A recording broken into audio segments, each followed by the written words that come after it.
Hi നമസ്കാരം. എല്ലാവർക്കും passion fruit കിച്ചണിലേക്ക് സ്വാഗതം. എല്ലാ കൂട്ടുകാരും സുഖമായിട്ടിരിക്കുന്നെന്ന് വിശ്വസിക്കുന്നു. ഞാൻ വന്നിരിക്കുന്നത് കസ്റ്റാർഡ് ക്രീം ബണ്ണിൻ്റെ റെസിപ്പിയുമായിട്ടാണ്. വീഡിയോയിലോട്ട് പോകുന്നതിന് മുമ്പ് നമ്മുടെ ചാനൽ ഏതെങ്കിലും കൂട്ടുകാരെ ആദ്യമായിട്ടാണ് കാണുന്നത് എങ്കിൽ മറക്കാതെ ഒന്ന് സബ്സ്ക്രൈബ് ചെയ്തേക്കണേ. അതുപോലെ തന്നെ ലൈക്ക് ചെയ്യാനും ഷെയർ ചെയ്യാനും വീഡിയോ ഫുള്ളായിട്ടൊന്ന് വാച്ച് ചെയ്ത് സപ്പോർട്ട് ചെയ്യാനും മറക്കല്ലേ. അപ്പോൾ ശരി, നമുക്ക് ഈ ക്രീം ബണ്ണ് എങ്ങനെ തയ്യാറാക്കുന്നത് നോക്കാം. ഫസ്റ്റ് നമുക്ക് ക്രീം റെഡിയാക്കാം. അതിനായിട്ട് 250 ml പാല് ഇതുപോലെ ഒന്ന് എടുത്തിട്ടുണ്ട്. നമുക്കിത് ഗ്യാസിലോട്ട് വെച്ചിട്ടൊന്ന് ചൂടാക്കാനായിട്ട് വെച്ച് കൊടുക്കാം. ഇനി ഇതിനകത്തോട്ട് ഒരു 3 ടേബിൾ സ്പൂൺ അളവിൽ നെയ്യാണ് ചേർത്ത് കൊടുക്കുന്നത്. നെയ്ക്ക് പകരം നമുക്ക് ഇതിനകത്തോട്ട് ബട്ടർ ചേർത്ത് കൊടുക്കാം. അത് നന്നായിട്ടൊന്ന് മിക്സ് ചെയ്ത് കൊടുക്കാം. ഇനി മധുരത്തിന് ആവശ്യമായിട്ടുള്ള പഞ്ചസാര ചേർത്ത് കൊടുക്കാം. ഒരു 1/4 കപ്പ് പഞ്ചസാര ഞാൻ ഇതിനകത്തോട്ടൊന്ന് ചേർത്ത് കൊടുക്കുന്നുണ്ട്. അപ്പോൾ നിങ്ങൾക്ക് മധുരം എത്രമാത്രം വേണോ അതിനനുസരിച്ചിട്ടുള്ള പഞ്ചസാര ഇതിനകത്തോട്ട് ചേർത്ത് കൊടുക്കാം. ഇനി ഇതിനകത്തോട്ട് ചേർത്ത് കൊടുക്കേണ്ടത് കസ്റ്റാർഡ് പൗഡറാണ്. പഞ്ചസാര നന്നായിട്ടൊന്ന് മെൽറ്റായി വന്നതിന് ശേഷമാണ് നമുക്ക് കസ്റ്റാർഡ് പൗഡർ ചേർത്ത് കൊടുക്കേണ്ടത്. ഒരു 5 ടേബിൾ സ്പൂൺ അളവിൽ കസ്റ്റാർഡ് പൗഡർ ഞാൻ എടുത്തിട്ടുണ്ട്. ഇനി ഇത് ഇച്ചിരി പാലൊഴിച്ചിട്ട് നന്നായിട്ടൊന്ന് മിക്സ് ചെയ്തെടുക്കാം. കട്ടകളൊന്നും ഇല്ലാതെ നന്നായിട്ട് മിക്സ് ചെയ്തെടുക്കണേ. എന്നിട്ട് നമുക്ക് ഇത് പാലിനകത്തോട്ടൊന്ന് ചേർത്ത് കൊടുക്കാം. നന്നായിട്ടൊന്ന് ഇളക്കി മിക്സ് ചെയ്യാം. നല്ലൊരു ക്രീമിൻ്റെ കൺസിസ്റ്റൻസി വരും. അത്രയും സമയം നമുക്കിതൊന്ന് നന്നായിട്ടൊന്ന് ഇളക്കി മിക്സ് ചെയ്തെടുക്കാം. കുറച്ച് സമയം നന്നായിട്ടൊന്ന് ഇളക്കി കൊടുത്ത് ഒന്ന് കുറുക്കിയെടുത്താൽ മതിയാകും.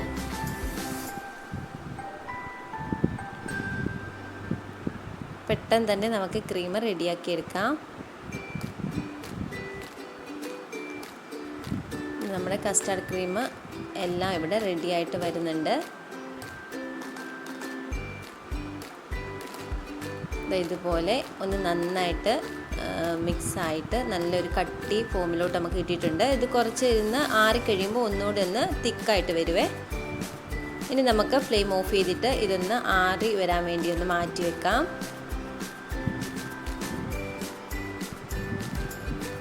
ഇനി നമുക്കൊരു ബൗളിനകത്തോട്ട് ഒരു 3 ടേബിൾ സ്പൂൺ അളവിൽ പാല് ഒഴിച്ചു കൊടുക്കാം. ഇനി ഇതിനകത്തോട്ട് 1 ടേബിൾ സ്പൂൺ അളവിൽ ഈസ്റ്റ് ചേർത്ത് കൊടുക്കാം. ഒരു 1/4 സ്പൂൺ അളവിൽ 1/4 കപ്പ് അളവിൽ പഞ്ചസാരയും കൂടി ചേർത്ത് കൊടുക്കാം.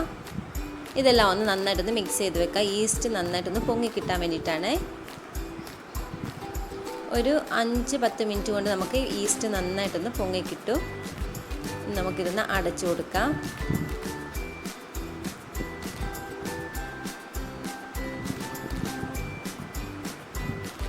ഒരു 10 മിനിറ്റ് ആയിട്ടുണ്ട്. ഈസ്റ്റ് എല്ലാം നന്നായിട്ടൊന്ന് പൊങ്ങി വന്നിട്ടുണ്ട്. ഇനി നമുക്കിതിനകത്തോട്ട് നമുക്ക് ബണ്ണ് തയ്യാറാക്കാനായിട്ട് ആവശ്യമായിട്ടുള്ള പൊടി ചേർത്ത് കൊടുക്കാം. ഒരു 2.5 കപ്പ് അളവിൽ മൈദപ്പൊടി ചേർത്ത് കൊടുക്കുന്നുണ്ട്.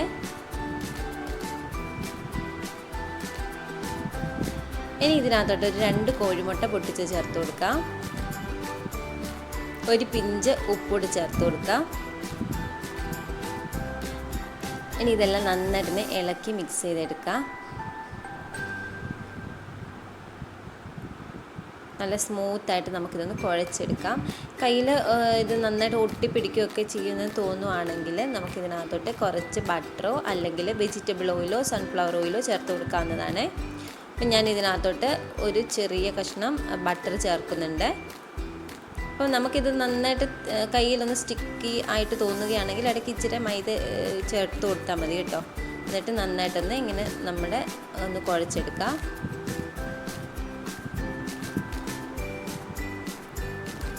ഇനി ഇതിനകത്തോട്ട് ഞാൻ പറഞ്ഞതുപോലെ ഒരു ചെറിയ കഷ്ണം ബട്ടർ ചേർത്ത് കൊടുക്കുന്നുണ്ട്. ഇതെല്ലാം കൂടെ ചേർത്ത് നല്ല സ്മൂത്തായിട്ട് നമുക്കിതൊന്ന് കുഴച്ചെടുക്കാം. ഒത്തിരി ടൈറ്റായിട്ട് കുഴച്ചെടുക്കേണ്ട. ഇച്ചിരി ചപ്പാത്തി മാവിനേക്കാളിലും അല്പം ഒരു ലൂസ് കൺസിസ്റ്റൻസിയിൽ നമുക്കിതൊന്ന് നന്നായിട്ട് കുഴച്ചെടുക്കാം. ഒരു 5-6 മിനിറ്റ് നല്ല സ്മൂത്തായിട്ട് തന്നെ ഒന്ന് കുഴച്ചെടുക്കണം. എങ്കിലും നമ്മൾ തയ്യാറാക്കുന്ന ബണ്ണ് നല്ല സോഫ്റ്റായിട്ട് കിട്ടത്തുള്ളേ. എല്ലാം ഒന്ന് നന്നായിട്ട് നമ്മളൊന്ന് കുഴച്ചെടുത്തിട്ടുണ്ട്. ഇനി ഞാനിത് 2 പാർട്ടായിട്ടൊന്ന് മുറിച്ച് മാറ്റുന്നുണ്ട്. എന്നിട്ട് നമുക്ക് ആവശ്യമായിട്ടുള്ള ബോൾസുകളാക്കി ഇത് നമുക്ക് ബണ്ണ് ഷേപ്പിൽ ഏത് ഷേപ്പ് വേണമെങ്കിലും നമുക്കിതൊന്ന് തയ്യാറാക്കിയെടുക്കാം. ഞാൻ 2ആയിട്ടൊന്ന് മുറിച്ച് മാറ്റുന്നുണ്ട്. ഇനി ചെറിയ പീസുകളാക്കിയിട്ട് നമുക്കിതൊന്ന് ഉരുട്ടി ഒന്ന് പരത്തിയൊക്കെ എടുക്കാം. വളരെ സിമ്പിളായിട്ട് തയ്യാറാക്കിയെടുക്കാൻ പറ്റുന്ന നല്ലൊരു അടിപൊളി സ്നാക്സ് റെസിപ്പിയാണ്.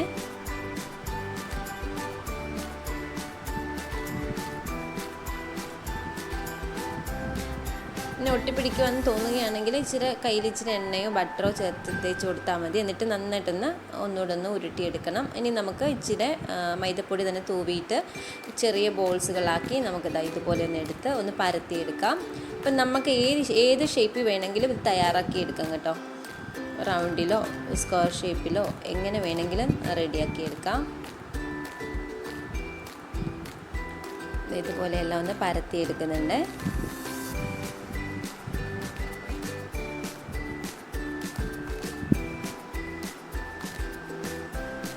ഇനി നമുക്ക് ഇതിനകത്തോട്ട് നമ്മൾ തയ്യാറാക്കി വെച്ചിരിക്കുന്ന കസ്റ്റാർഡ് ക്രീം ഉണ്ടല്ലോ, അത് കുറച്ച് ഇട്ട് കൊടുക്കാം.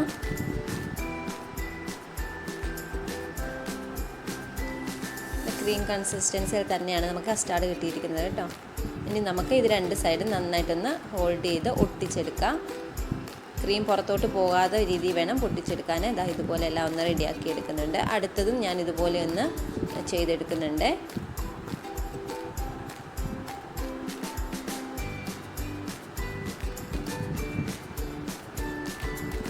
അപ്പോൾ എല്ലാവരും ഒന്ന് മറക്കാതെ ട്രൈ ചെയ്ത് നോക്കണം. നമുക്ക് കസ്റ്റാർഡ് പൗഡർ സിമ്പിളായിട്ട് വീട്ടിൽ എങ്ങനെ തയ്യാറാക്കാമെന്നുള്ളതിൻ്റെ ഒരു വീഡിയോ ഞാൻ ഇട്ടിട്ടുണ്ടായിരുന്നു. അപ്പോൾ അതൊന്ന് കണ്ടു നോക്കുക. എന്നിട്ട് കസ്റ്റാർഡ് അങ്ങനെ ഉണ്ടാക്കിയെടുക്കാം കേട്ടോ. ഇതുപോലെ എല്ലാം ഒന്ന് റെഡിയാക്കി വെച്ചിട്ടുണ്ട്. ഇതിന് മുകളിൽ ഞാൻ ഇച്ചിരി നെയ്യോടെ ഒന്ന് സ്പ്രെഡ് ചെയ്ത് കൊടുത്തിട്ടുണ്ട്. എന്നിട്ടൊരു നനഞ്ഞ കോട്ടൺ തുണി വെച്ചിട്ടൊന്ന് ഒരു 5 മിനിറ്റ് ഒന്ന് മൂടി വെച്ചിട്ടുണ്ടായിരുന്നു. ഞാൻ വീഡിയോ എടുത്തത് ഡിലീറ്റ് ആയിപ്പോയി ഒരു പാർട്ട് കേട്ടോ. അപ്പം ഞാനിത് ഒരു സ്റ്റീമറിൽ വെച്ച് കൊടുത്തിട്ടുണ്ട്. ഒരു പാന് ഗ്യാസിൽ വെച്ചിട്ടുണ്ടായിരുന്നു. ചൂടായിട്ട് വരുമ്പോൾ ഫ്ലെയിം ലോയിൽ ഇട്ടിട്ട് വേണം നമുക്ക് ഈ ബണ്ണെല്ലാം ഒന്ന് റെഡിയാക്കി എടുക്കാൻ. ഇനി ഇതുപോലെ തന്നെ ബാക്കിയുള്ള പാർട്ട് ഞാൻ ഇതിനകത്തോട്ടൊന്ന് വെച്ച് കൊടുത്തിട്ട് ഒന്ന് റെഡിയാക്കി എടുക്കുന്നുണ്ട്.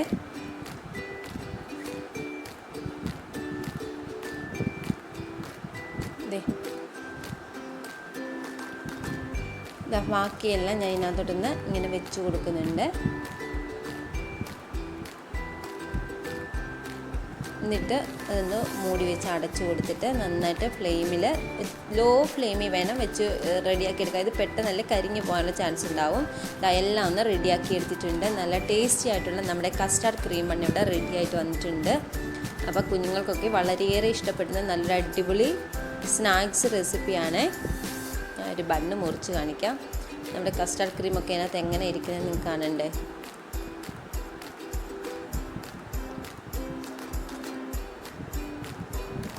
കണ്ടോ, നമ്മുടെ ബണ്ണ് നല്ല സോഫ്റ്റായിട്ട് വന്നിട്ടുണ്ട്. കസ്റ്റാർഡ് ക്രീമൊക്കെ ഇതുപോലെ ഇങ്ങനെ ഇരിക്കുന്നുണ്ടോ. നല്ല അടിപൊളിയല്ലേ കാണാനും കഴിക്കാനും നല്ല ടേസ്റ്റ് കേട്ടോ. അപ്പോൾ എല്ലാവരും ഒന്ന് മറക്കാതെ ട്രൈ ചെയ്യണം. എൻ്റെ ഫീഡ്ബാക്ക് കമൻറ്റ് ബോക്സിൽ അറിയിക്കാൻ മറക്കല്ലേ. Thank you.